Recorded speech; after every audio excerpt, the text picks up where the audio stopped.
Hey listeners, it's Jana. Welcome back to Grief Out Loud. I wanted to let you know that today's episode references self-harm, substance use, and a description of a suicide attempt.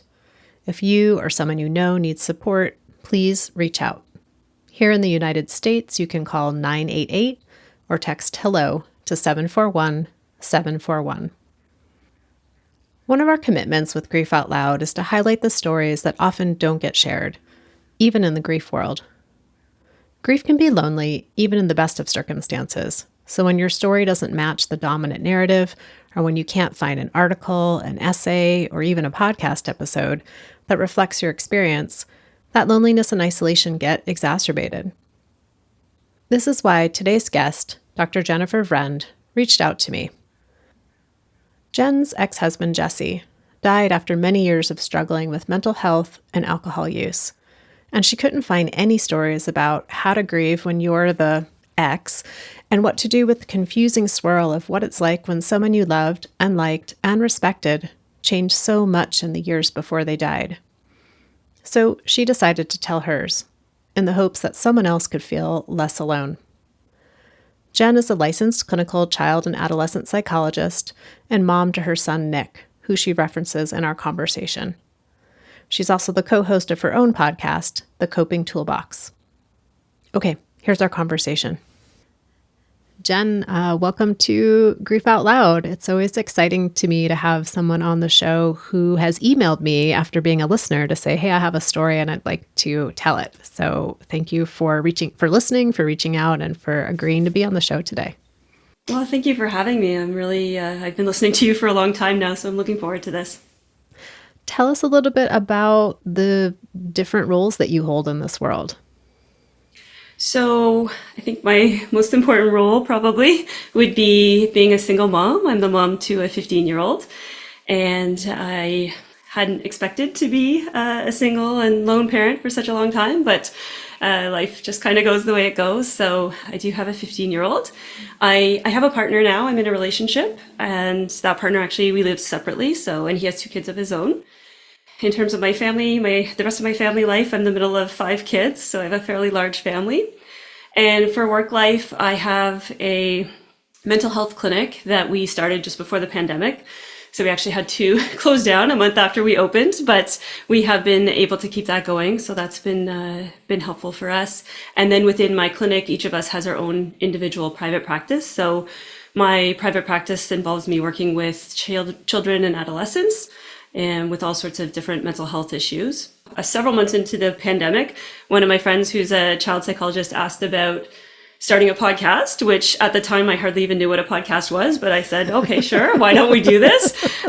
We don't make any money. Actually, it costs us money to run the podcast, but the idea behind it is just being able to serve more people. We often work one-on-one or small groups, and so the podcast is a way of us being able to get information out there. I've gotten more into giving talks lately, and I'm finding that really fascinating. So being able to talk about all sorts of different subjects and different levels too. So a little bit with the media and some with the federal government and our CMP here in Canada, and then also just smaller groups for talks. I do talks with schools and the bereavement group here in Ottawa where I live. And I think just being able to fill all sorts of different work roles. In addition to all of those roles as a mom and a partner and a mental health clinician, grief's been a part of your life for a long time. And you were 19 when your best friend died of suicide. And then in a really short number of years, you experienced the death of your mom from cancer in 2016 and your ex-partner, Jesse, in 2020. I know today we're really going to focus on the complicated layers of grief for your ex-partner, but is there anything you want to share with us about your mom or your best friend?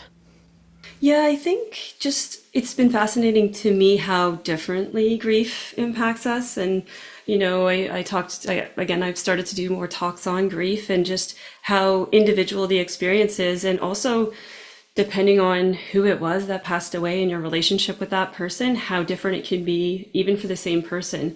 So when my best friend passed away at the time I was 19, he died very tragically by suicide. And I was very optimistic, and I didn't struggle at all with mental health issues at that point in my life. And I I really just thought, if you're sad, you go for a run or you go play hockey or, you just make the sadness go away. And I didn't really get how hard it is to deal with depression. And obviously my friend did struggle with that.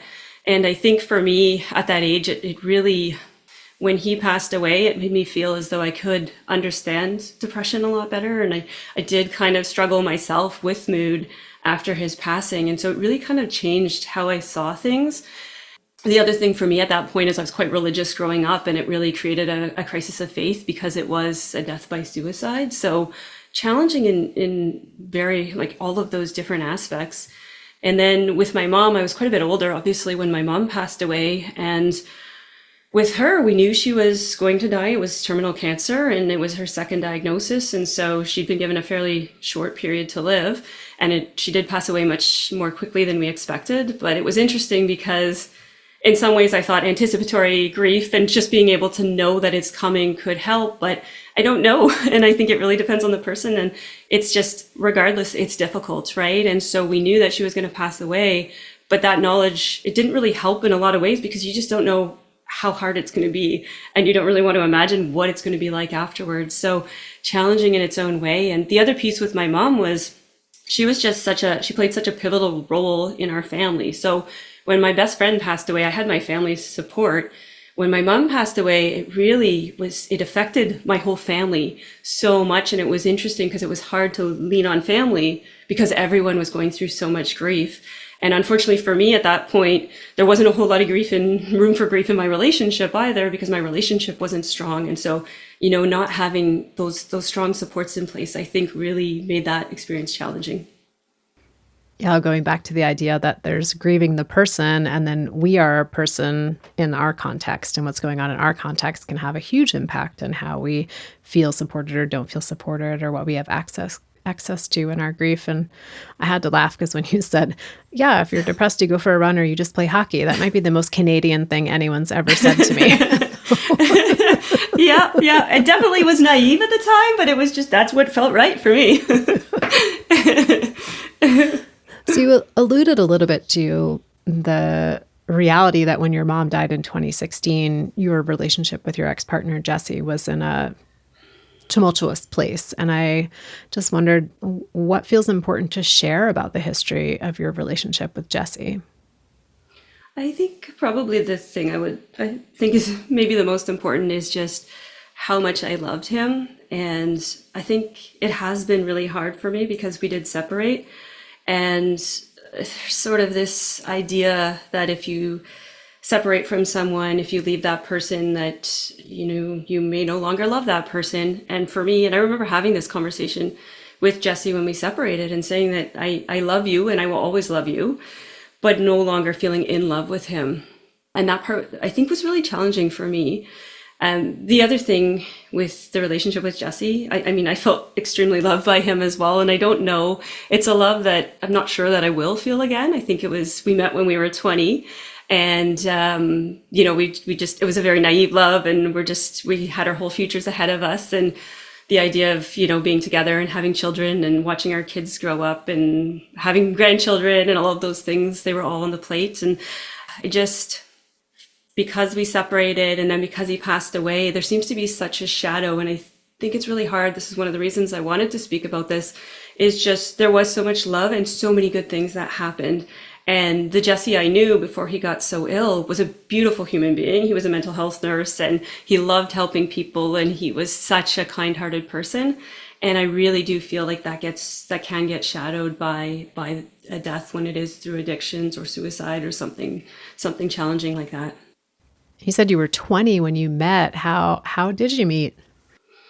So it was in university, and I was actually living at that time. A number of my housemates were nurses, and he was in the nursing program. At one point, I think there was 3 out of my 4 housemates were dating 3 out of his 4 housemates, or something like that. And we connected. And like I say, it was only a year actually after my friend had passed away, and I think I was still kind of trying to find myself and I was still struggling, and he was so understanding and so thoughtful, and I think in a lot of ways really helped me to work through some of the challenging things that I was working through. So in a sense, Jesse was there as a big support for that first grief of your friend's death. But then things really changed by the time your mom died in 2016. And how did things sort of, I was going to say evolve, but maybe devolve is a better way to talk about that. And I think maybe both, right? Like evolved for a long period of time, and we met, like I say, I was 20, and we finished university together. We actually moved to Rhode Island and did some work in the States for a little while, and then we moved to Nova Scotia. That's where I did my PhD, and we had a really wonderful life. When we got married, we actually got married on a tall ship, and it floated around the Halifax harbor, and it just seems so picturesque now when I think of it, just being on the tall ship floating around the harbor and dancing to the music into the night. My son was born, he was born in 2009. I think that's when things, in hindsight, I think things did start to get more challenging not long before my son was born. My husband at that time he worked in mental health, and it was also some forensic stuff, and he got injured at work, and I think hurt his back, and it was sort of, I don't know if it was on pain medication or what happened, but that sort of started what became more and more challenges. They were just small to begin with. Wasn't huge things, but they became bigger and bigger and bigger over the years. And I think I had this idea in my head that, I was in school, we had a young child, he was kind of struggling with some mental health challenges, and I just kept thinking, it's going to get better. It's going to get better. We'll get to a point where, I'll be done school and he'll be functioning better, and our child will be a little bit older, and it's going to get better. And I think I had this idea of our love is so strong that we can get through anything. It seemed like it was kind of going in the right direction. It was kind of ups and downs like any relationship. And then in 2015, that's when my mom was diagnosed for the second time with cancer. And at that time, we were told she would have probably about 3 years to live. But as you said, she died within a year. And so I think that's when, for me, it really became more apparent. I really needed support from Jesse, and his drinking had really escalated.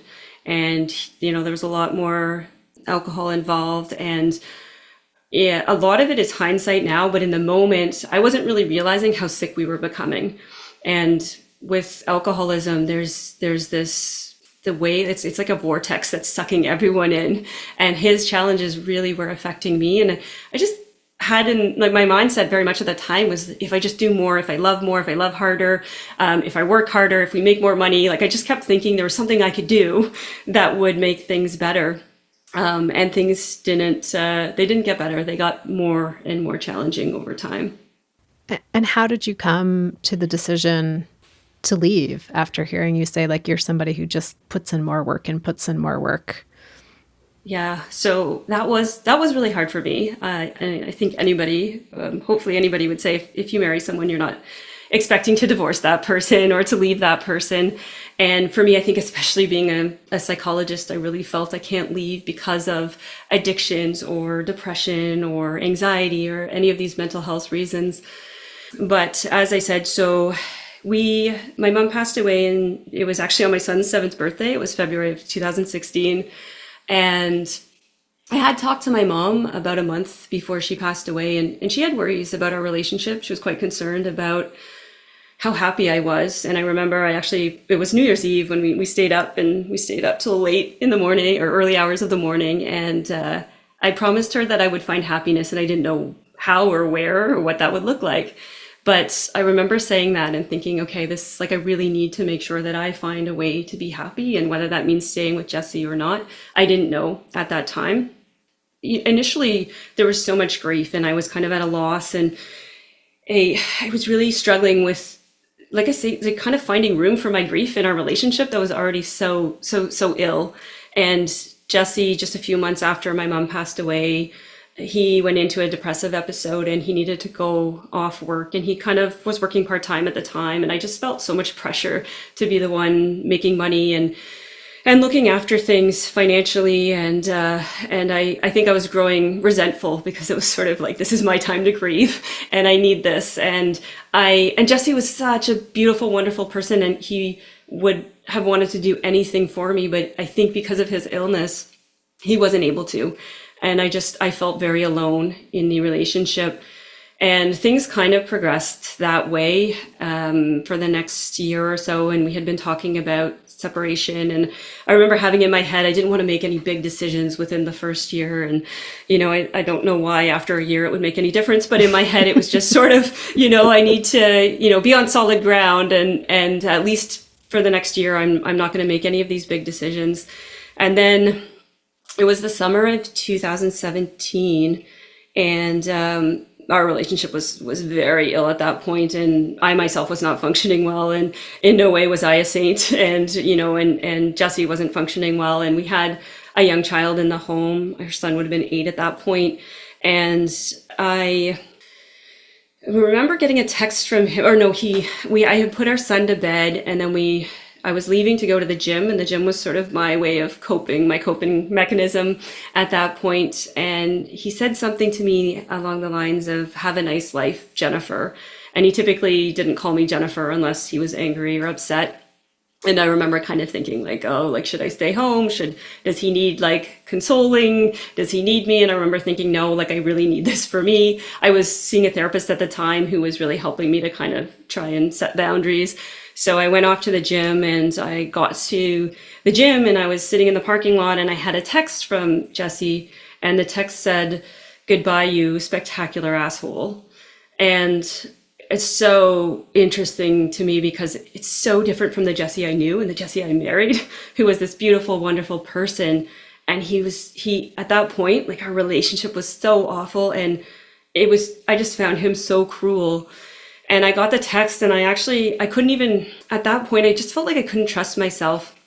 And I very much I reached out to a couple of friends and just said, like, what should I do here? Should I go home? Should I find out what's going on? And of course, everyone said, yeah, your son's in the house, and you need to make sure Jesse's okay. So I went home, and I made sure that our son is named Nicholas, and I made sure Nicholas was okay. And I couldn't find Jesse. And so I went into the basement, and that's when I did see Jesse, and he was in our laundry room, and he was hanging from the ceiling by an extension cord.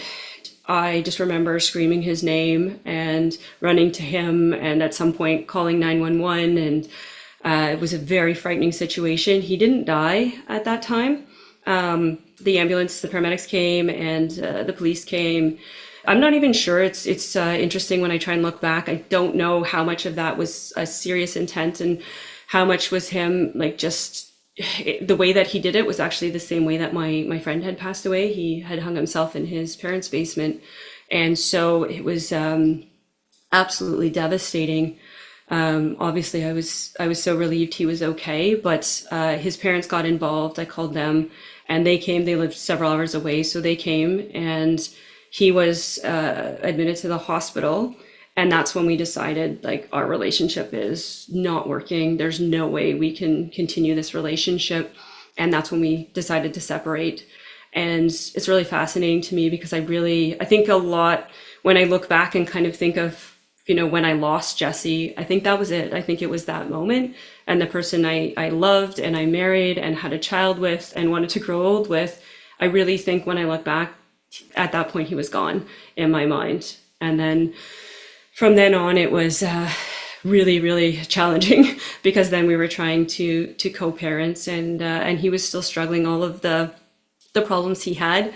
I was very hopeful that, maybe the separation, and I had taken so much blame at that point. I felt like this was all my fault. Had I not been so difficult, his drinking wouldn't have escalated. Had I not pushed him so hard, had I not done this, that, the other thing, which is very common when there's alcohol involved. Often the partner does take on a lot of that blame. And I really was hopeful that if we separate and we kind of have some of our own time to work on ourselves and get healthy, I really did hope he would get better. Jenn, I'm wondering, you mentioned something of you had some wondering about the seriousness of his attempt. And then you were sharing the story of that was the same way that your friend died. Was there a sense that was maybe purposeful? That's the part that's challenging for me because it's hard for me to admit that he could. And this is where I in my mind, what I do is I blame the alcoholism for those actions because I can't imagine the person that I loved being that cruel because he knew how much it upset me and devastated me. He seemed very angry about it all. He seemed very upset that I had involved the paramedics and the police, and because I did that, then CAS, the Children's Aid Society or Child Protective Services here, is they were involved, and I don't know. I really don't know at the end of the day, and I don't know if his intentions in the moment had actually been to take his life. And sometimes when I question it, it kind of leads me down a very dark hole. So I'm not sure, and I think that's one of those things that I have to accept. I'll probably never really know what his intentions were that night. It seems like a kind of an underlying foundation of your story and your experience with Jesse is a lot of those unknowns and those uncertainties, but having to make really clear decisions for yourself and for your son. I'm going back to what you said of the night that happened and you were at the hospital, and it sounds like the two of you decided together that this relationship was no longer working and you were going to formally separate at that point. And that idea of losing someone twice. And I wondered if you wanted to say a little bit more about that, because Jesse did, so he survived that in 2017, but then he did die in 2020. And kind of what was your experience of that, saying goodbye and that grief, and then the grief when he died? So it's so interesting because I feel like I had to not think about any of the positive things in our relationship. It was just sort of, I was making this decision to leave the person that I loved. And, I really, again, there was so much self-blame. It's so painful for me to even think how hard I was on myself. At that time, I felt like I almost had to hate him, but I couldn't. I'm just like, I'm not like a angry, hateful person, but in parts of me felt like I have to not like him, or I have to hate him in order to move forward and in order to stick to this. Because there were other times where within that year where we kind of tried to live apart for short periods of time, and then I missed him, and I knew, like, I still loved him. And I really, at that point, I had also been told that I was toxic for him. So I think part of me was trying to convince myself, like, the best thing for both of us is to have that separation. Yeah, I think that was the big thing. So we separated, and my goal was like, I can't remember any of the good things about him. I have to see him as this horrible person because I need to stay away from him. Being together is not healthy for me. It's not healthy for our child. And he was very, very difficult during the next 3 years. It was almost as though, and I think at this point, again, hindsight, but I think there was probably brain damage related to the alcoholism and years of it. And it really escalated after we separated. Every time I turned around, it was like there was a new fire to put out. And there was still, because we were in the process of separating, there was a lot of ties financially and a lot of things I didn't know to do, like freezing, if you have a loan together, making sure it's frozen so that they can't take more money out, or, things, again, in hindsight, they seem pretty obvious, but at the time you're in such a survival state. So it was 3 years of hell, and kind of, like I say, every time I turned around, there was a new fire to put out. He was not really able to work very much, and so I was having to support him, which, again, it's really hard to support someone who is trying to make your life hell. And I was paying child support and spousal support and working as hard as I could to support my son and my life, while also trying to support him. Then so 3 years later, when he actually did die, so he was admitted to the hospital, and it was because of organ failure. And within, I think it was about 2.5 weeks, he passed away. And once I knew he was actually dying, it was like all of the positive stuff that I had shoved down and I didn't want to remember and I didn't want to think about was finally coming up again and resurfacing and being released, which I think was actually really healthy because I really did love him and I really did care about him. And I just felt like for 3 years, it was like I had bottled it up and I couldn't let it out. And then he died, and it was just like, finally, I can actually really grieve the beautiful person that I had lost. And again, I felt like I'd lost them in 2017, but physically they were here, their body was here until 2020. So there was something about that next transition, that next kind of like step in the loss process that allowed you to remember the Jessie from before. Yeah, yeah, and it really allowed me to grieve. I think there was sort of this kind of stunted process that had happened, and I know there is a grief that everyone goes through when they go through a separation, and sort of, I was able to grieve not having, raising our children together and having grandchildren together and kind of having that relationship. And I desperately wanted more children, and I'm still grieving that. And so I think I was able to grieve those pieces, and I was able to grieve the future that I had planned and wanted, but I wasn't able to grieve the past until he actually did pass away. It's interesting because earlier in the conversation, we mentioned the idea of like the context in which we're grieving. And a big part of that is how other people respond to us. And I'm also reminded that you originally reached out to me because you wanted to create an episode that would fill the gap in sort of the knowledge base of what is it like for someone whose ex-partner or ex-spouse has died. So kind of bringing all that together, just how did other people respond to you in your grief? Yeah, so I think there's kind of like three main responses that I had. So one was the people close to me that were really concerned about me, and I'll speak more to that. And another was the people that really were concerned about Nick. And then there was sort of a third that really didn't think that I had any reason to grieve because we were separated and I had left him, and that wasn't really my place. So I think speaking about all three of those, so the people that really knew me well knew how much I loved him and cared about him and how hard it was and how devastating it was to leave the person that I had loved.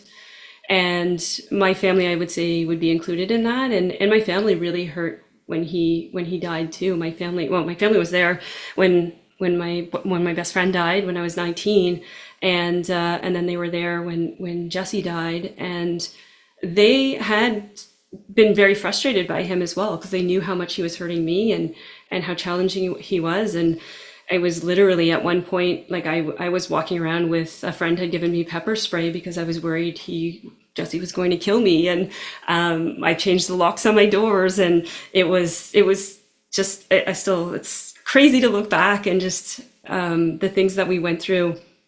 Again, then he passed away and he died. And I think even for my family, it was sort of all of a sudden, like they were able to remember the good things too.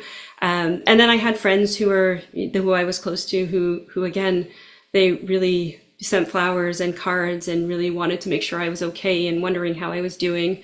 And then there was sort of the next section of people where I think for a lot of people, it's challenging because it's sort of, well, obviously Nick's father had died, but what do we say? How do we talk to someone whose ex has died? And so I think for some people, it's easier to kind of focus more on Nick and say, well, how's Nick doing? And is he doing okay? And that was comforting for me in a way too. Like it was a different aspect, and usually different people I wasn't as close to. And then the third group was more, there were comments about, well, he did it to himself and it was his own fault. And, well, you had left him anyway, so it doesn't matter. And sort of some of those more callous, difficult remarks that I think I had to work through and I think I was doing some of that to myself as well. So, the whole like disenfranchised grief and, should I really be grieving for the person that I separated from? And on top of the grief was all sorts of self-blame and how much of this was my fault that I was working through. Yeah, it's interesting. The comments from the third category of folks sound just dismissive across the board, like dismissive that Jesse's life was worth grieving in the first place, and dismissive of your role as his ex. So what kind of right do you have to be grieving? It's just really like a complete denial of that being worthy of grief. And I think that's the part that's so sad for me when it comes to addictions and suicide, where it can so easily overshadow the person's entire life when that's how they pass away. And I think those comments I still find them really painful because again, it's sort of, it's really dismissive of the human being that Jesse was and the grief surrounding it. You've mentioned a bit about sort of that role that self-blame played throughout the course of kind of the end of your relationship with Jesse and then into the grief. And I feel like self-blame and guilt are best friends. They go around a lot together. So I'm wondering kind of what your experience with guilt has been and sort of how you've addressed some of the impacts of that guilt. Yeah, and I think that's a really important topic when it comes to loss, death by suicide, and death by addiction.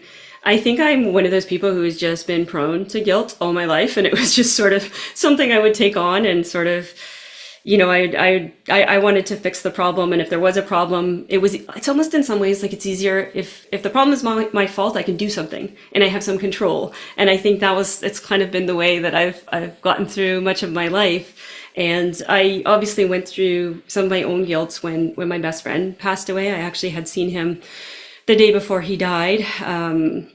And it was a challenging time because I had moved away from him. I moved away to university, and so I think I had processed a lot of guilt. And I've seen a number of therapists throughout my life, and I did have some therapy to kind of work through that, and it was definitely helpful.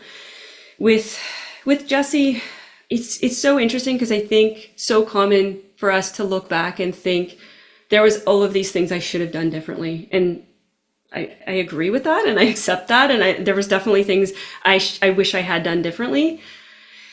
But I think I've also learned to accept that all human beings are flawed, myself included, and sort of that acceptance has really helped me to realize, like in hindsight, it's really easy to judge yourself.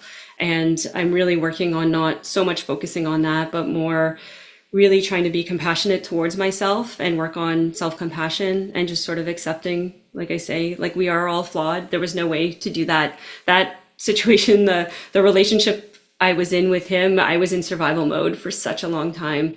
And I think I was doing the best I could at that time. I definitely, had I been in a better place, could have probably done things better, but I did the best I could. And I think when I try and move forward, it's really more focusing on, trying to make sure that I'm continuing to take care of myself and focusing on what I need and learning how to set boundaries and just really trying to work through that piece. The other side for me that's been helpful is just holding all that guilt is not going to help anyone. It's not going to help Jesse. It doesn't bring Jesse back. It's also not going to help my son to see that. And I very often, I think, particularly as a child psychologist, but just as a mom, I think a lot about role modeling. And, I wouldn't want my son carrying around that guilt. And I don't want him to see me carrying around that guilt. And so just kind of recognizing how much more important it is for him to see me living a happy life and being able to grieve Jesse and talk about good memories with Jesse, but also be able to move forward in my life.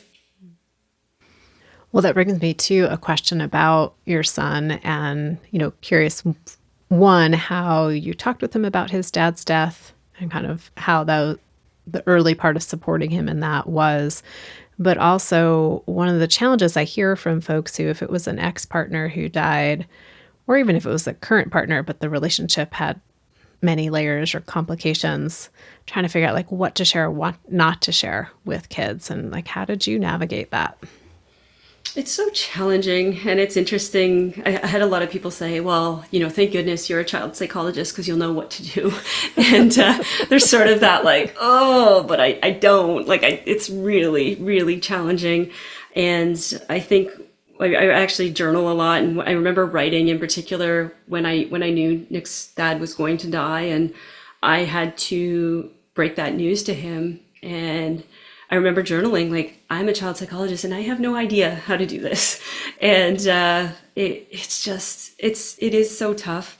One of the things that I was very fortunate and lucky, because I am a child psychologist, I was able to reach out to colleagues and kind of get their help with sort of walking through.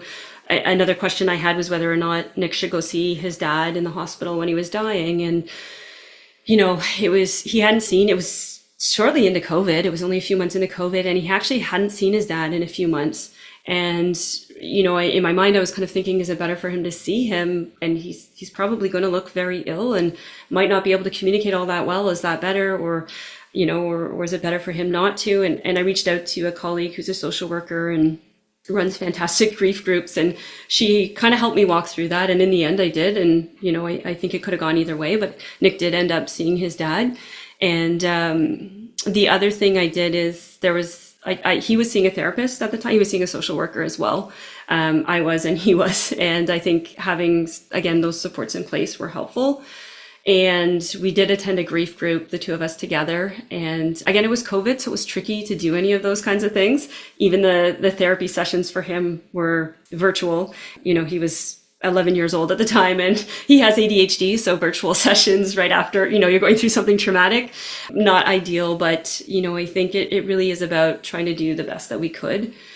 The other thing for me, I think there's a lot of pressure that people put on themselves. Like, I have to do this perfectly, but just knowing that, again, it's sort of that idea of you're doing it the best that you can, and you're reaching out and you're asking people and you're getting feedback. And at the end of the day, I was trying to be as stable as I could and make those decisions with Nick's best interest in mind. Now that we're a little further out of it, it's been interesting because Nick's been able to talk now. He's 15 now. And I know one of the things we did initially, and this I think was everyone that knew Nick, was kind of shoving down like Nick's, it was just like basically telling Nick, like, your dad was great, your dad was wonderful, your dad was this great, perfect guy. And I think, and it's so often that's the case when someone dies, is you really get focused on the positive things. And it was really good because Nick was actually able to articulate to me, and this was pretty early on, that all these people are saying good things and talking about good memories, but my memories of my dad aren't so good. And those few years that he did when he was with his dad, and his dad and I weren't together, his dad was really sick. And his dad, his memories were more dad passing out and me calling you crying. And, they were really difficult. So it was hard for him, for people to be saying all these good things. And then he's kind of like, that's not what I remember. So maybe I'm remembering it wrong. And so because he was able to express that to me, we were able to talk about how we wanted to move forward. And what we've done is more, he's well aware his dad was this wonderful person. And he really doesn't have very many memories of that. And then we talk about, and because of the illness, he really wasn't making good choices and he wasn't able to be a good dad to you in the end. And we talk about it more as the illness taking over. And I think that's kind of helped us walk through that a little bit. It's tricky, and I don't think there's a perfect way to do it, but that's been how we've been trying to navigate that in more recent years. I'm just sitting, Jenn, with the reality of how efforts to protect children can leave them doubting their own experience. Yeah, and so important for them to be able to feel whatever they need to feel, right? And for him, I think I've worked so hard with him to sort of, initially he had a lot of guilt, right? And I'm like, of course he does, he's my son. So he was full of guilt, and I wish I would have spent more time with my dad. And especially, the months before he died, I didn't even see him and I didn't want to see him. But again, kind of working through that. And he's talked about anger, and he's talked about some of those different feelings. And as you know, Jenna, as kids age and they go through different developmental periods, it comes up in different places too. So right now, he's a 15-year-old boy, does not want to, he has a psychologist as a mom who constantly is probing him and asking questions, but he does not want to talk about it a whole lot. And so I'll bring it up from time to time, or if there's something that reminds me of his dad, like, good memory, bad memory, whatever, we'll talk about it, we'll bring it up. I try not to push him too much, but he's very aware if he wants to talk to someone, if he wants to see a therapist, if he wants to talk to me, those are always open, and that's kind of where we left it. And then usually I'll bring it up, just if there's a big change coming or something like that, like he graduated from junior high, it's I guess over a year ago now, but just kind of walking through that and just acknowledging that, it's too bad that your dad's not here for this, and being able to walk through that. It's so hard to tread through that because you don't want to make every happy experience sad. But I think that's part of the reality too, is, at least for me, I think the happiness and the sadness are so closely tied, where I'll experience these feelings of joy and feeling grateful and feeling happy, and at the same time feeling a lot of the losses that we've had and we've experienced as a family. The both and of all experiences. Yes. Once grief has taken up residence in our lives. Yeah, and it's interesting too, because I think I'm really trying to accept that paradox, or the both and, when it comes to Jesse being this really wonderful, beautiful human being and this great person, and the illness creating this very different side of him, who was very cruel and very difficult and hard hard for me to live with, to deal with in the end, right? And sort of accepting that both of those things are true and not, it's either he was the most wonderful person in the world or he was a horrible human being. And I think being able to actually accept that he was a beautiful person who got very sick is where I'm landing these days. Jenn, I'm curious, with your original hope for this episode to bring some connection, some sense of validation to other folks who are grieving when it's an ex-partner, an ex-spouse who has died. Is there anything else you're thinking of that you're like, gosh, I wish someone had said to me, or I wish I had known this about this experience? I think one of the big reasons I wanted to talk to you and talk about this is I find it really challenging to find resources to help with this. And there's sort of, I tried to attend a few grief groups and things like that. And it's often you can be this, you lost your spouse or you lost a friend. There isn't a category for that. And even joining widow groups. And sometimes it's sort of, well, if you're not in the obituary, then you're, not able to get into the widow group or things like that. And just knowing that there are other people out there and knowing, and this is just my experience, right? So not everyone's going to have the same experience, but knowing whatever you feel for that person now is okay. And if you really, want to be able to appreciate the good parts of that person, that's okay. And if you're still kind of in a stage or maybe that's a more permanent thing where you're still angry at that person, that's okay too, right? And I think that's a big piece for me is just learning to accept whatever the emotions are that I'm feeling. And for me, it changes too, depending on the day, depending on what's going on, but just being able to accept those emotions and be okay with it. And, some of the days where the guilt still comes in, being able to feel that guilt, right? But not getting stuck in having to feel that way. And I think, like I said before, like kind of opening up to having multiple truths, right? So yes, maybe you love that person and they were a wonderful person. And at the same time, maybe there were some things, some actions, some behaviors that were really awful that you really are angry about or are upset about. And it's okay to have both of those things exist. You've mentioned your work as a child psychologist, and I know I can put a lot of pressure on myself as I show up to support other people in their grief. Like, I got to have all my stuff together. Even when something tragic is happening in my life, it's like, oh, put game face on, robot mode activated, like available for listening. And what was it like for you to be in this role as a therapist while you were going through so much turmoil? It's so challenging.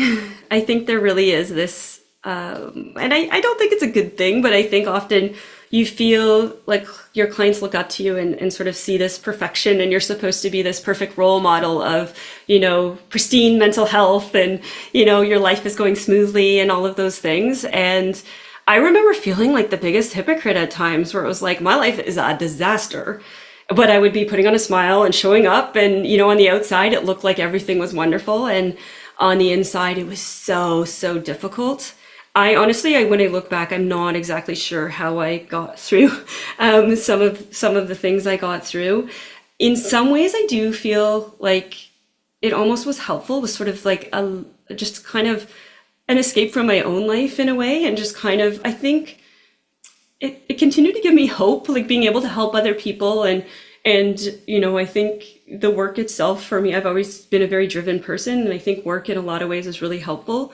It's been interesting now too, because a lot of the talks I'm doing are more focused around grief and self-compassion. And it's really interesting. I was talking to one of my colleagues the other day about, whenever I'm doing a talk about self-compassion, it's a reminder to me of all of these things I should be working on and should be doing for myself. And so in some ways, it definitely is challenging. And even speaking publicly about this, I often worry about being judged and worry, that people, having separated from someone that struggled from mental health issues for the longest time, I was very worried about what other people would think. But at the end of the day, I think I've said this a couple times, but just, all humans are flawed and we all have things that we're working on. And, I think really trying to think of our values and our morals and trying to stay true to those has been sort of what's been guiding me these last few years. Is there a way in which this experience has changed how you do your work? I feel like I have such a deep understanding for people going through challenging times and just how difficult that can be. And I think I'm a lot less judgmental than I used to be, probably because of some of the things I've gone through and just not having wanted to be judged during some of my darkest moments. And I think just trying to be more open-minded about things. And I think just very much being more compassionate towards others and compassionate towards myself. Like, I think I really do. For the longest time, I felt that was selfish to really be taking care of ourselves and looking after ourselves. But more and more, the more challenging things I've gone through, the more I've realized that that is so important. And again, I want to role model that for my clients, for the people I see, and also for my son. Well, Jenn, as we come to the end of our conversation, is there any last thing that you're like, if I get off this call, I'm going to really wish I had said? Yes, I think one thing that I think about often is just this idea, because of all the self-blame that's there. And when I catch myself in the self-blame spiral, reminding myself that what happened isn't my fault. And at the same time, it's my responsibility to heal. And I think that's a really important reminder for me. Another place I go to often is a quote, and I'm not sure if I'll get it completely accurate, but there's Prentice Hemphill has a quote about the longest relationship you will ever have is your relationship with yourself. And I really thought about that a lot, and just this idea, again, it ties in the self-compassion, but how much I want to work toward being the person that I want to spend the rest of my life with. And I feel like I spent a lot of my life very focused on others and keeping others happy and really trying. And when I think of it this way, I'm happier and the relationships around me are actually much healthier. And I think just kind of focusing on that has really helped me through. Well, listeners, I feel like you and I have a homework assignment now. Thank you, Jenn, for that. But again, thank you for taking a risk, reaching out to me, sharing your story, and then taking an even bigger risk and being willing to come and share your story in such a public way with me and with our listeners. So really grateful for your courage in doing that. Thank you. Oh, thank you. It's, I think has been helpful in my own healing process to be able to talk about it. And I also really did want to thank you, Jenna, for all of the work you do. And like I say, I've been listening to your podcast for a long time now, and I really do appreciate all you do to allow people to talk about grief and talk about their stories. Well, Jenn, thank you again. And quick, give us a shout out of the name of your podcast in case listeners want to connect with you more. Yes, so the podcast is called The Coping Toolbox, a child psych podcast, and it can be found on all of the typical podcast platforms. Great. So the Coping Toolbox, folks, and I will put that in the show notes as always. And listeners, thank you. I say it each and every single time, but I'm really grateful that you're out there tuning in, listening, sharing episodes on the show with people who you think might be helped in some way or interested in some way in what we're talking about here. If you want to reach out to me, as Jenn did, please do so. You can email me at griefoutloud@dougy.org, and dougy.org is also our main website where you can find information about our local programming, programs similar to ours around the world, all of our free downloadable resources, and of course, each and every episode of Grief Out Loud. Excited as always to share that the podcast is sponsored in part by the Chester Stephan Endowment Fund. Grief Out Loud is hosted by me, Janet Cristofaro, and produced by Dougy Center, the National Grief Center for Children and Families in Portland, Oregon. Thanks again for listening. We hope you'll join us again next time.